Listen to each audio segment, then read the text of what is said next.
Happy Wednesday, everybody. Today we're going to put a new DCC controller into this engine.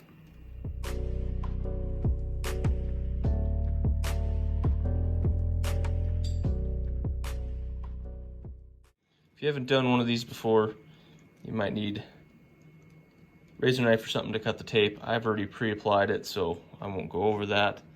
And something pokey to work with the motor contacts. Some people like to do the box technique. That's really not my thing. I like to just wiggle it off. I don't want to hurt the handrails, so I just carefully work it in either direction until it pops loose. You just got to get past the frame detents. Here she comes. Alright, just like that. And here's our old board that I put in this machine for testing. I got one that's actually for it now. This will go back in my test box. To remove the board in an SD40, it's pretty simple. There's no little notch right here. We'll get to that in a minute.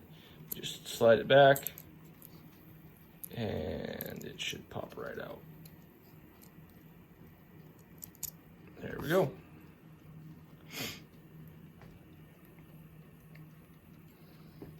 And here's our new DCC board. I've already pre-applied the Kapton tape.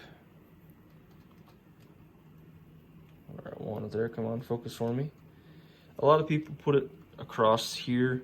I generally put it on the decoder, so in case I have to get into this, I don't have to remove the tape.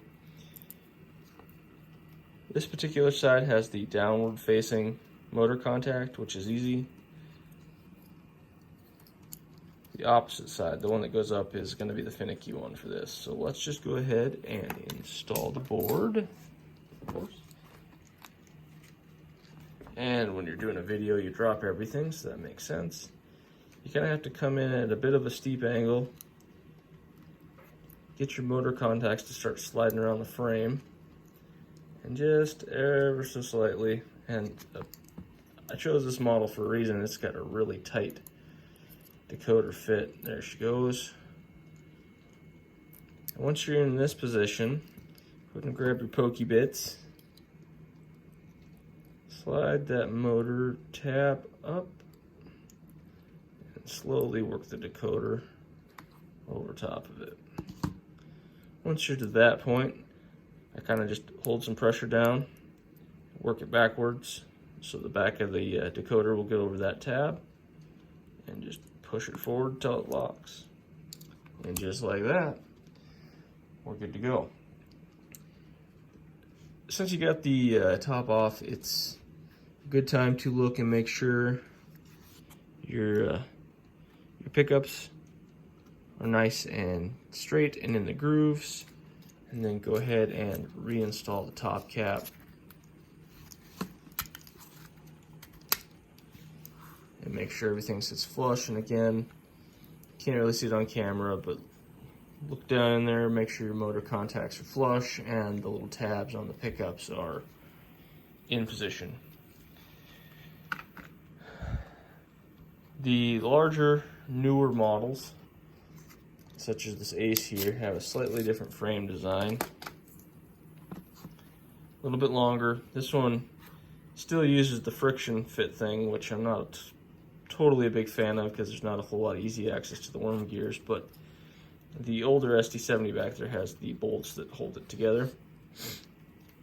Still has the same thing. Notice there's a locking tab that's kind of built in there.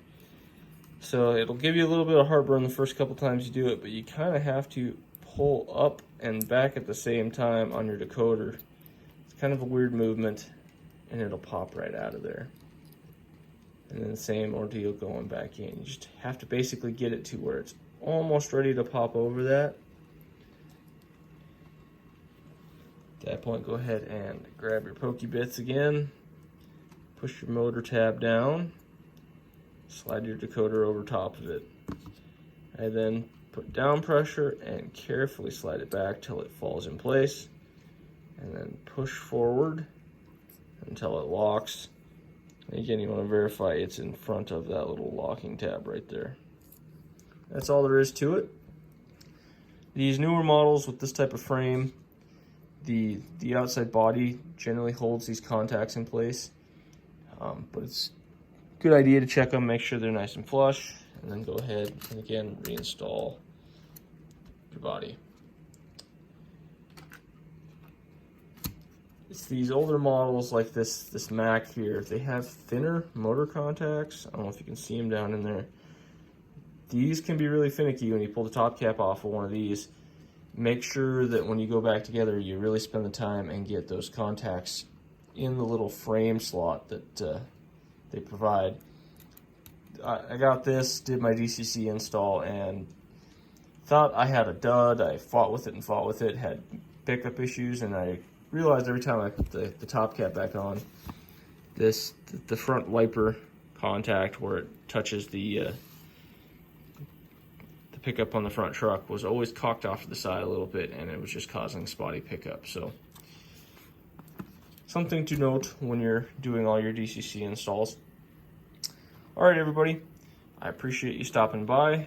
Had a pretty easy one this week, but I hope there was some good information. I will see you this Friday for our first rolling stock review. Have a good week.